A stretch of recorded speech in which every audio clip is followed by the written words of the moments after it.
Richard Blake was just 35, yet already one of the wealthiest men in the country. He owned hotels, shopping malls, and numerous companies. His mansion resembled a palace, with 10 grand bedrooms, a swimming pool, a private cinema, and even an elevator. From the outside, his life looked flawless. But within the walls of luxury, Richard felt a deep void. He often sat alone by the large glass window, watching raindrops trail down the glass. The house was quiet. Too quiet. No children laughing, no loving voice calling his name, just silence. He had dated many stunning women, but they all seemed drawn to one thing, his wealth. Some openly asked what he would give them in return for love. One said, "If I marry you, I want a car and a house first." Another insisted on designer clothes monthly. None seemed to care for the man beneath the money. Tired and disheartened, he withdrew from dating and chose solitude. One evening, while eating alone, Richard turned to his longtime friend and assistant, Ben. "I'm exhausted, Ben," he said. "Exhausted by fake people, fake love, fake smiles. I want someone who loves me for who I truly am." Ben nodded thoughtfully. "You need someone who sees your heart, not your wallet. But that won't be easy, not when your name is Richard Blake." Richard leaned back, thinking, what if I became someone else? What if I vanished for a while and lived like the poor? Ben stared at him in disbelief. "You're saying, live as a beggar?" Richard smiled faintly. "Not truly poor, just pretend. I'll leave everything behind and see the world from the streets. No name, no cars, no phones. Just me." At first, Ben laughed, thinking it was a joke. But Richard was serious. He was ready to give up everything, just to discover genuine love. "What if something happens to you out there?" Ben asked, concerned. "I trust you," Richard replied. "You'll keep an eye on me from a distance. I need this. I need to know if anyone can love a beggar, not a billionaire." That night, he packed a small bag with old clothes, a worn-out blanket, and enough money for a single meal. He left his credit cards, expensive shoes, and luxurious watches behind. He even smudged dirt on his face and hands to look the part. Standing at his mansion's door, he took one final look. "Goodbye, old life," he whispered. "I hope I return with a heart full of love." The next morning, he took a bus to a distant part of the city, a place filled with struggling workers, beggars, and forgotten souls. He sat near a dirty alley, placed a rusty tin cup in front of him, lowered his head, and waited. People passed, some staring, some avoiding him entirely. Others looked with pity but said nothing. For the first time, Richard felt truly invisible. Nights were the hardest. He slept under a bridge, surrounded by the cold, the noise of cars overhead, and the sound of rats nearby. His body ached, his stomach growled, but he pressed on. "This is real life," he whispered to himself. "I need to feel it all." By the fourth day, Richard was weak. He hadn't eaten properly since the day before. His lips were cracked, his hands trembling. He sat against a grimy wall, tin cup in hand, barely able to lift his head. Most people ignored him. Some scoffed. "You're young, go find work," a woman shouted. He didn't respond, just stared down, eyes heavy with fatigue. Then, a soft voice broke the silence. "Hello." He slowly looked up. A young dark-skinned girl stood before him, dressed simply in yellow, her hair neatly tied, her expression full of concern. "You look hungry," she said gently. "Have you eaten today?" He shook his head. She looked down at her small purse and sighed. "I don't have money now. But please wait here. I'll bring you food. Just stay." Something about her voice made him believe her. Okay, he whispered. I'll wait. She smiled. My name is Joy. Don't forget, I'm coming back. With that, she ran off. Richard watched her disappear, a tear tracing down his cheek. No one had seen him, really seen him, since he came to the streets. But this stranger did. 15 minutes later, she returned, breathless and holding a black nylon bag. Sorry I took long, she said. Here, jollof rice and fish. I cooked it this morning.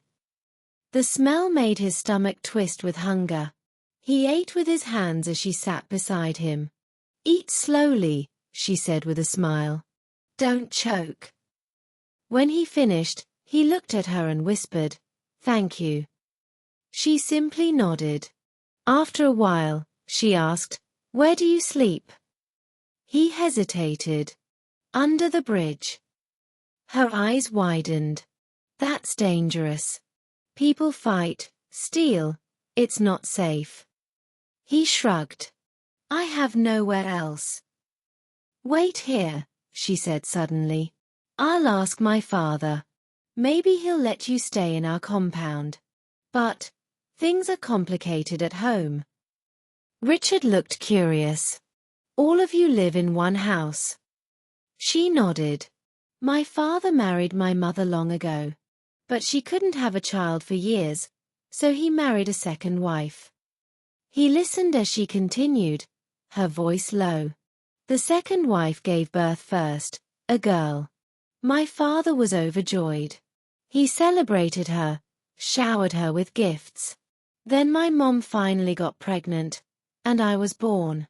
But by then, he was already devoted to the second wife. He says my mom is too local, too quiet. She still cooks, cleans, prays, but he treats her like a servant. Sometimes I see her crying. She wiped her eyes. But don't worry. If I tell her about you, she'll help. Before Richard could respond, she was already gone. Joy hurried home, heart pounding. She slipped into the kitchen where her mother was slicing vegetables. Mom, she said breathlessly, I met a man. He's poor, hungry, sick. He sleeps on the street. I gave him food. Please, can we let him stay in the small room for a few days? Her mother turned slowly. You want to bring a stranger into this house? You don't even know his name. Please, Mom. You always tell me kindness matters. Her mother was quiet for a moment, then asked, Where is he now? Near the junction, Joy replied. He's young, maybe in his 30s, but he looks so weak. Her mother sat down. After a long pause, she said, All right. But don't tell your father. You know how he is. He listens to your stepmother too much. If he finds out, it'll bring trouble. Joy's eyes widened in relief. Thank you. He can stay in the small room by the backyard, her mother added, but he must not be seen during the day. Only come out at night, when no one's around. I understand, Joy said quickly. Her mother pointed firmly. This is not a game, Joy. If anything goes wrong, your father won't spare me. Keep it quiet. I promise, she said, then ran out of the house. Richard was still sitting in the same spot when she returned. You're still here, she said with a warm smile. I said I'd wait, he replied softly. Come, she said. My mother agreed. You can stay in our house, in a small room. But there are rules. No walking around during the day. My father doesn't know. He stood slowly, overwhelmed. You're serious? Yes. Let's go. They walked quietly through the dim evening light. At the gate, she led him through the back, past the kitchen, and into a small, clean room near the backyard. Her mother was waiting. So this is him? She asked. Yes, Ma, Richard said with his head bowed. She examined him for a moment, then nodded. You can stay here. But no noise, no walking around, no interaction with anyone else. Understood? Yes, Ma. I understand. Thank you. She turned to Joy.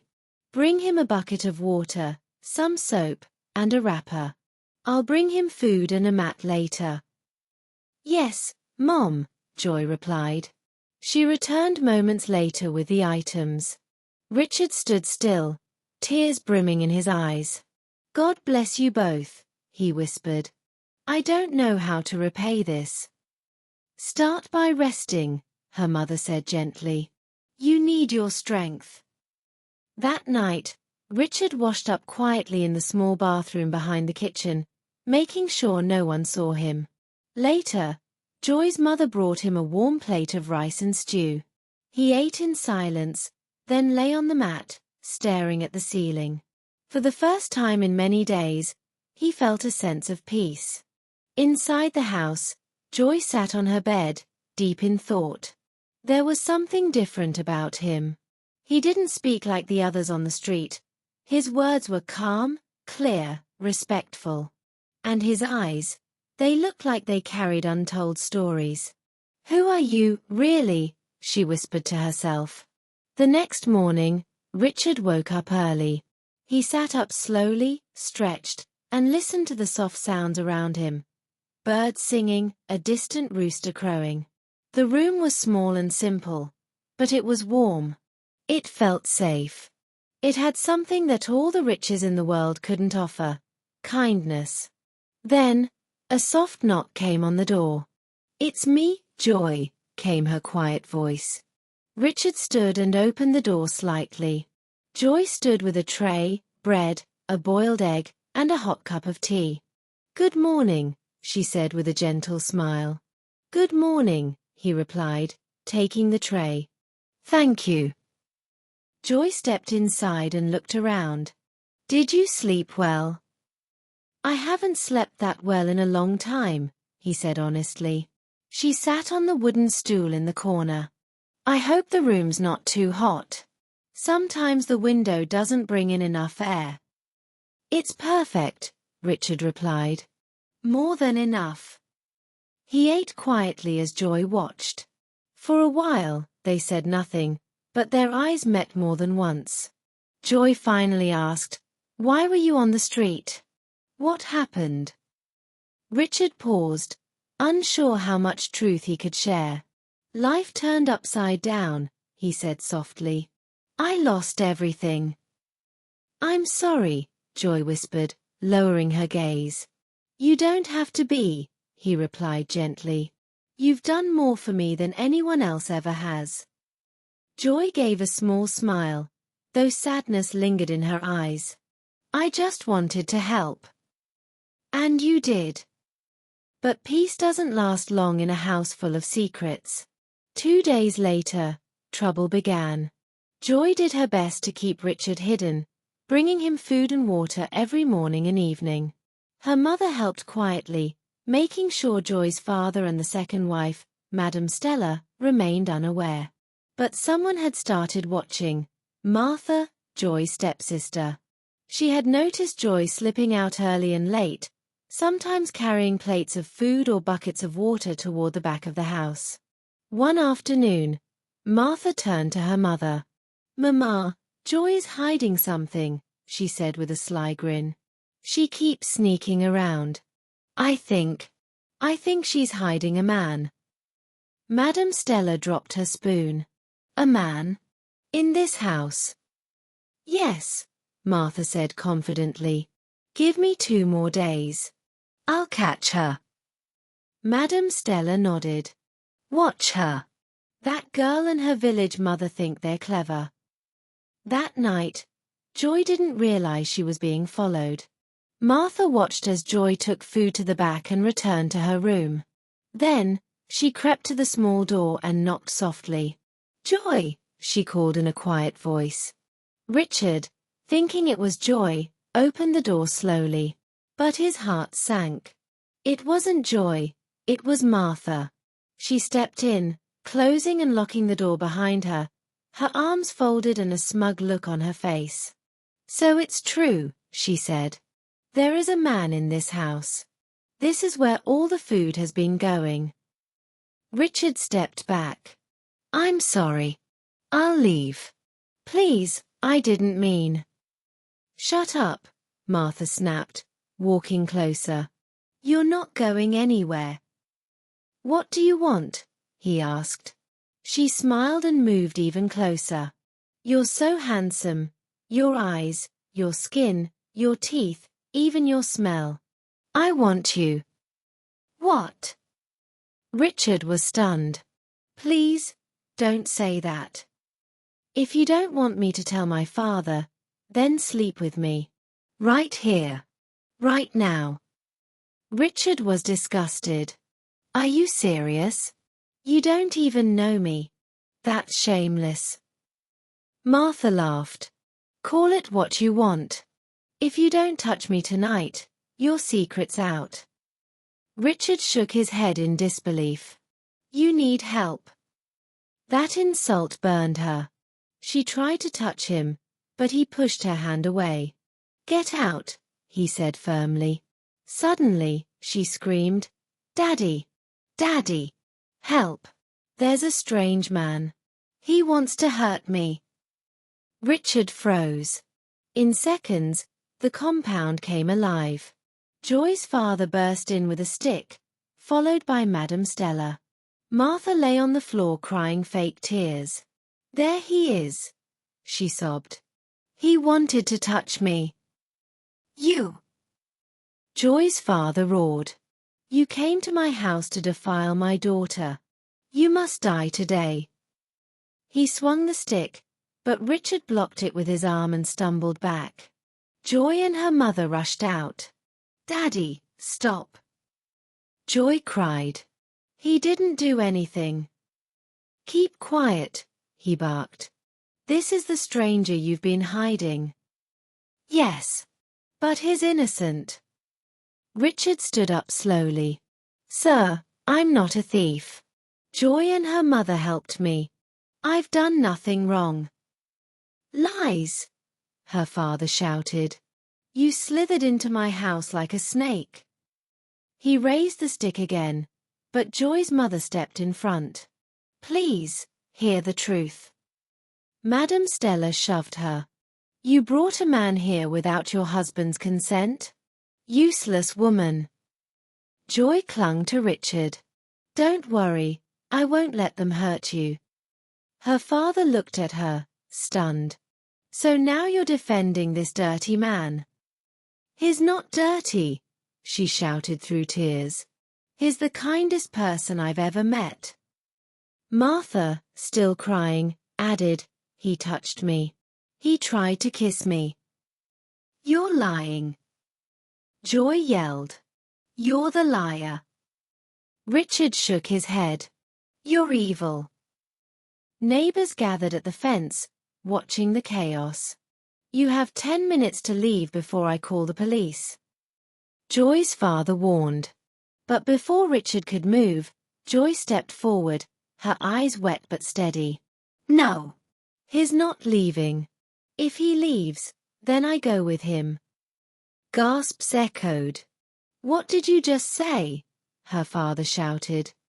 "You heard me," Joy said again. "If he leaves, I leave too." Her mother stepped beside her. "And I will go with my daughter. We're not welcome here anymore. You chose your new wife long ago." Her father laughed cruelly. "Go, both of you. You dirty women. I knew he was sleeping with you and your daughter." "How dare you?" her mother snapped. "You think you're wise? You think you're a man? You and your classy wife are the real disgrace. You've treated us like slaves, but no more." Madame Stella clapped. "Go, village woman. You don't belong here." Joy's mother smiled. "You're right. I don't. Thank God." She turned to Joy. "Pack your things. We're leaving." Joy ran inside, packed a small bag and her mother's belongings. Richard helped carry a box of kitchen items. As they walked out, her father shouted behind them, "Don't ever come back. You'll regret this."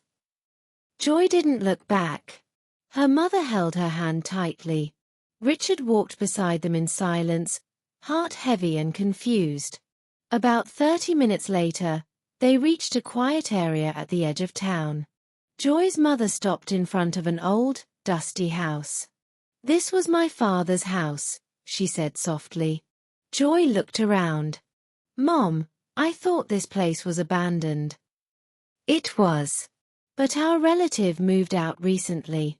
Since then, it's been empty. Now I see, God brought you to us for a reason. It's time for a new beginning." They entered the house. It was small, with 2 rooms, a tiny kitchen, and a back bathroom. Old, but strong. Joy hugged her mother. "I'm proud of you."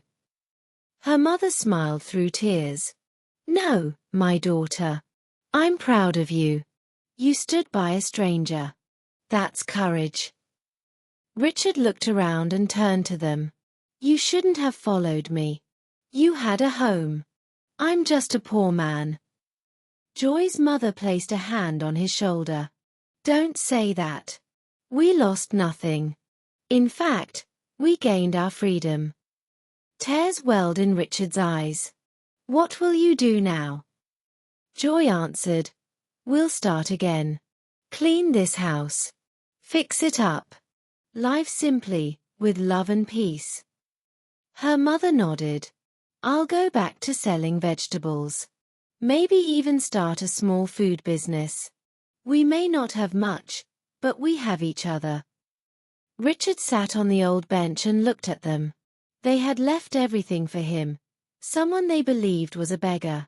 And yet, in their eyes, he saw nothing but love. Stepping outside, Richard looked up at the stars. For the first time in his life, he felt a peace he had never known. Back at his mansion, he had 10 rooms, a private chef, and gold-plated dishes. Yet none of it ever felt like home. But here, in this small old house with 2 women who had shown him genuine love and respect, he felt something real. A quiet smile spread across his face. "I came here searching for true love," he whispered. "But I think I found something even greater. A family." Days passed peacefully after Richard, Joy, and her mother settled into the little house on the outskirts of town. Life was simple, yet fulfilling. Every morning, they cleaned the compound together. Joy's mother had started selling vegetables at the market, with Joy helping her during the day. Richard found small jobs around the neighborhood, cutting grass, fetching water, and fixing broken windows. They didn't have much, but laughter filled their days, and their hearts were content. One quiet evening, just after dinner, Richard sat outside with Joy under the big mango tree. The sky sparkled with stars, the air was cool, and crickets sang softly in the background. Joy rested her head on his shoulder. "Thank you for staying," she whispered. "I didn't have a choice," Richard replied gently. "From the day you gave me food, I felt something I never had before." Joy smiled. "I felt it too. Even when I didn't know your name, I just knew you were different." There was a pause. Then Richard turned, took her hand, and with a fast-beating heart said, "Joy, I love you."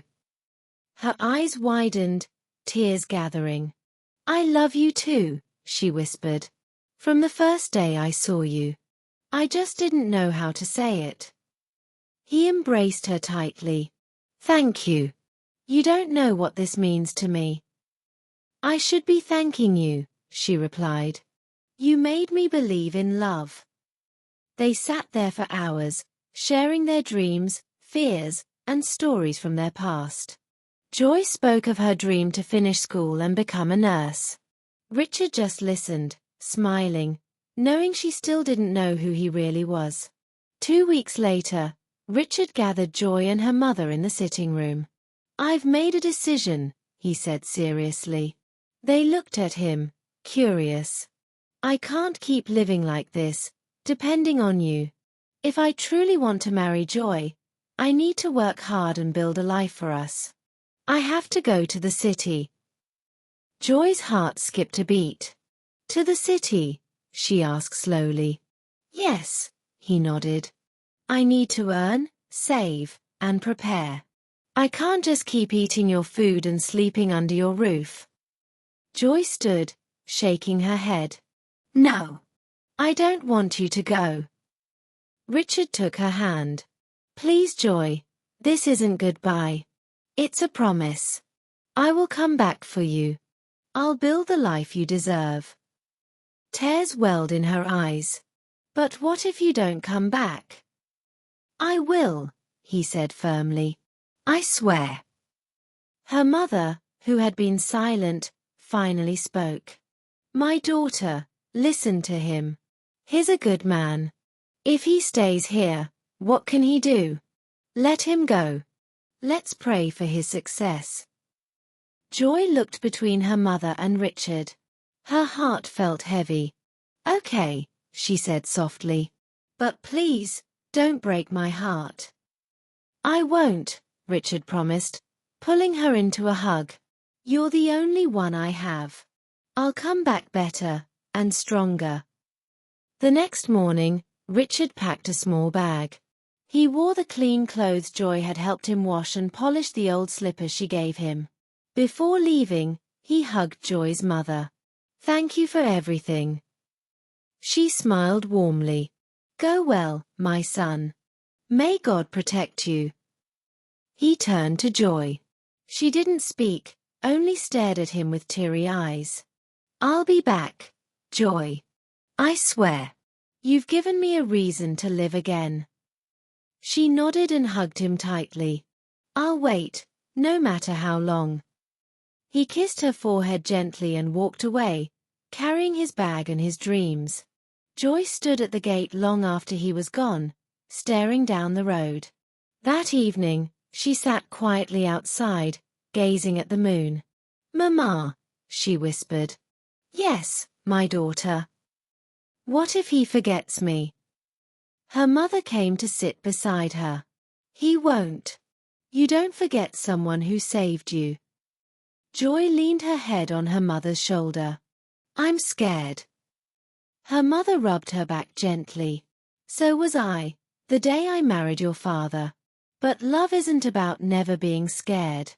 It's about being brave, even when your heart is shaking. Joy closed her eyes. I miss him already. I know, my child. But don't worry. If it's God's plan, nothing will stop him from coming back. When Richard returned to the city, he knew he had to see his father first. The man had raised him with values, kindness, honesty, and courage.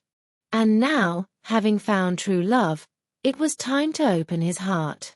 That evening, Richard walked into his father's mansion. The polished floors, tall gates, and bright lights felt different now. Inside the living room, Mr. Blake sat reading a newspaper. Dad, Richard said softly. Mr. Blake looked up and smiled. Son, you're back. Where have you been? Richard sat down and began his story, how he disguised himself as a beggar, how he met Joy, and how her kindness transformed his life. His father listened intently, eyes focused and quiet. When Richard finished, Mr. Blake leaned back. She followed you even when she had nothing to gain. Yes, Dad. She and her mother gave up everything just to believe in me when I had nothing. Mr. Blake smiled. Then she's the one. Let's go and meet her. The next day, a black car pulled into the small village where Joy lived. Joy and her mother were seated outside. Richard stepped out, looking confident but calm. Beside him was another man, tall, graceful, dressed in a fine native outfit, his shoes shining and posture noble. It was Mr. Blake. Joy and her mother froze, stunned by the sight. Joy's mouth fell open. Richard! Her mother gasped. My God, is that really him? Richard smiled warmly. Yes, it's me. Joy blinked rapidly. You look different. You look rich. I am, he said gently. And this, he gestured to the man beside him, is my father. Both women dropped to their knees in shock and respect. You're welcome, sir, Joy's mother said, struggling to make sense of the moment. Mr. Blake smiled and helped them up. Please, no need to kneel. I should be the one thanking you. My son told me everything. I came here to express my gratitude. Joy looked at Richard. I told him everything, Richard said. The truth. She smiled. So, your name is really Richard Blake? Yes. And I'm sorry for hiding it. I was tired of fake love. But you showed me something real. And now, I want to marry you. Joy gasped. Really? Richard stepped closer. I love you, Joy. I want to spend my life with you. You stayed with me when I had nothing. You believed. You deserve the world. Joy's hands covered her mouth as tears welled in her eyes. I love you too. And yes, I'll marry you. Mr. Blake smiled proudly. Joy's mother wiped tears with the edge of her wrapper. After a warm hug, Joy pulled back slightly. But Richard, before anything, you need to go to my father. Richard's brow lifted. Your father? Yes, she nodded. Despite everything, he is still my father. You need to meet him, collect the marriage list, and do things the right way. Mr. Blake agreed. She's right, son. Culture matters. Let's go see him. Under the afternoon sun, Richard and Mr. Blake arrived at Joy's father's house. He sat on a plastic chair beneath the mango tree. Richard and Mr. Blake greeted him respectfully and explained their purpose. We've come to do the proper thing, sir, Mr. Blake said. My son wants to marry your daughter Joy. We're here to collect the marriage list and begin preparations. Instead of smiling or showing excitement, Joy's father frowned. Never, he said coldly. You cannot marry Joy. Richard was confused. But sir, why? Joy's father leaned forward, his voice firm. In this house, Martha is the first daughter. Until she marries, Joy cannot. It's our tradition.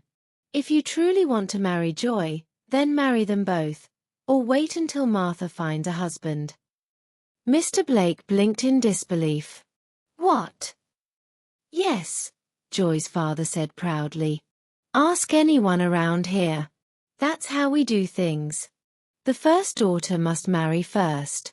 We won't break our customs just because you showed up in fine clothes and wealth. Richard's fists clenched. His father stood, eyes wide. That's ridiculous, Mr. Blake said. You expect my son to wait indefinitely because your eldest daughter hasn't found a husband? That's your issue, not ours. Joy's father showed no shame. If you don't like it, then leave. Richard rose to his feet, clearly upset. So because of pride, you want to block true love? Joy's father shrugged. It's our way. Richard and his father left without another word. As soon as they stepped outside, Martha and her mother emerged from another room, smiling wickedly. You did well, Madam Stella said, folding her arms. That poor, ugly girl cannot marry a billionaire. He belongs to my daughter. Her husband smiled. Yes, of course. Anything for you, my classy wife. Martha grinned to herself. He will come back. Just watch. Meanwhile, Richard and his father drove silently toward Joy's house. The car was quiet for minutes. Richard stared out the window, fist still tight. Can you imagine the nonsense? Mr. Blake finally said. Telling my son to marry both daughters or wait like a fool. I love Joy, Dad, Richard said. I'm not marrying anyone else. I know, his father replied. And I'll stand with you. Suddenly, Mr. Blake sat up. Wait, I just remembered something. What is it? Richard asked. My old school friend. He's a king now. We went to school together many years ago. His palace isn't too far from here. Let's go speak with him. Maybe he can help. Hope lit up the car as they changed direction and drove toward the palace. When they arrived, 2 royal guards opened the gate. The place was majestic, painted white with golden carvings and red-tiled roofs. A long flag waved gently in the breeze. A servant went inside to announce their arrival. Moments later, the king himself appeared, dressed in flowing robes and holding a golden staff. Mr. Blake stepped forward with a wide smile. Your Royal Majesty. The king stared for a moment, then his eyes widened. Blake? Is that really you? Mr. Blake laughed. Yes, it's me. They hugged, laughing like old schoolboys. It's been ages, the king said. What brings you here? Mr. Blake introduced Richard. This is my son. He fell in love with a beautiful girl from this village. But her father refuses to allow the marriage because she's the second daughter. The king raised an eyebrow. He said that. Yes, Mr. Blake confirmed. He insists the first daughter must marry first. The king laughed heartily. That tradition? It was abolished over a year ago. Any daughter can now marry, first or last. That rule caused too many problems. Girls were forced to wait for years. It was unfair. Relief washed over Richard and his father. Thank God, Mr. Blake said. I knew something wasn't right. Don't worry, the king said. I will send word to the village myself. That marriage must go on. No one will stop true love. They laughed and shared palm wine together. Later that evening, Richard and his father returned to Joy's house and told her everything. My father said what? Joy asked in disbelief. He wants me to marry Martha or wait, Richard explained. Joy shook her head sadly. I thought he had changed. But there's good news, Mr. Blake added. What is it? Her mother asked. We spoke with the king. He confirmed that the tradition is no longer valid. Any daughter can marry when love finds her. Joy gasped. Really? Yes, Richard smiled. Which means our wedding can begin. Joy leaped into his arms. Her mother covered her mouth in joy. God is wonderful, she said. Richard looked into Joy's eyes. We've been through so much, but nothing will stop us now. Let's get married. 2 days later, a royal messenger arrived at Joy's father's compound, carrying a sealed letter with a king's symbol. His Royal Majesty has summoned you, the messenger announced. You must appear before him tomorrow morning. Do not be late. Joy's father was stunned. The king? Why? The messenger gave no reply. The next morning, Joy's father dressed in his finest native wear and went to the palace. He was nervous. Inside the great hall, the king sat on his golden throne, wearing his crown and robe. Kneel, a guard ordered. He knelt. The king's voice boomed. I heard of your behavior, and I'm disappointed. A noble man came to marry your daughter, and you tried to stop it with a tradition that no longer exists. Your Majesty, Silence, the king cut in. That custom was abolished. Every daughter has a right to marry when love finds her. Your pride almost destroyed what the gods have joined together. Joy's father lowered his head in shame. Accept the young man and allow the marriage, or face the consequences of disobeying the throne. "Yes, Your Majesty," he said, trembling. "Good. Now go and bless your daughter before you lose her completely." He left quietly. That same week, wedding plans began. Joy and Richard were finally free. The ceremony was grand.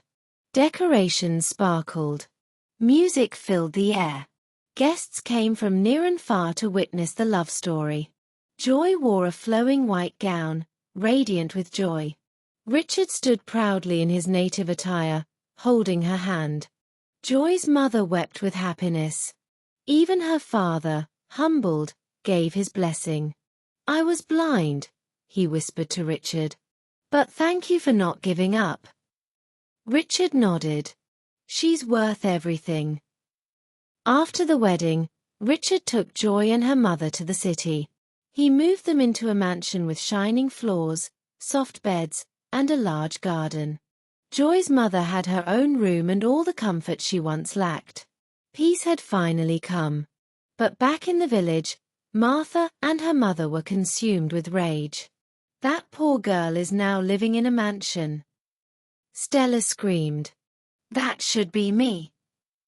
Martha cried. Stella turned to her husband. "You fool! You should have forced Richard to marry both daughters." But Joy's father had had enough. "Shut up!" he roared, standing suddenly. Stella froze. "You evil woman! You turned me against my real family. You filled me with pride. I regret marrying you." "Daddy," Martha tried to speak. "Don't call me that. You and your mother are the reason I lost everything. Leave Joy and her mother alone. Let them live in peace." But Stella and Martha were not done. One stormy night, they packed a bag and boarded a bus to visit a native doctor. "If we can't stop them with words," Stella said, "we'll use charms." The bus sped through slippery roads. Rain poured. Thunder roared. Then, disaster struck. The driver lost control. The bus rolled 3 times. By morning, the news spread. Martha and her mother died in the crash. 2 weeks later, Joy's father sat alone under the mango tree where he once scolded his wife. Now, he wept. "She was right," he whispered. "And I was the fool." That same day, he dressed neatly and traveled to the city. At the gate of Joy and Richard's home, he knocked. "I'm Joy's father," he told the guard. "Please tell her mother I'm here." Joy's mother came out. She stopped a few steps away, arms folded. He knelt. "Please, forgive me," he said, voice trembling. "I let pride, tradition, and a wicked woman destroy everything. I've lost you, and I have nothing left." She said nothing. "I miss your smile, your calmness, your food. Let's start over." She shook her head slowly. "Never," she said. He blinked. "Never. I've moved on. I found peace. I don't need a man like you. But I've changed." "No. You came back because you're alone. Not because you loved me. You threw me away. You called our daughter useless. You don't deserve to return to what you destroyed." Tears streamed down his face. "I have nothing left." She replied gently but firmly, "I have everything now. Peace, love, and a real family. Go back. Live with your regrets." She turned and walked away. He stood there, broken, crying like a child. But it was too late. 1 year later, God blessed Joy and Richard with twin boys, David and Daniel. Their home was filled with laughter, baby giggles, and warmth. Richard held Joy close. "You were worth every test." Joy smiled. "And you were worth every tear." Her mother rocked the twins gently, singing songs from her youth. Peace had finally returned. From rejection to royalty, from pain to promise, love had triumphed in the end. Dear viewers, what lessons did you take from this touching tale? Share your thoughts in the comments. If you enjoyed the story, give it a thumbs up, share with your friends, and don't forget to subscribe and turn on notifications. Thank you for watching, and stay blessed.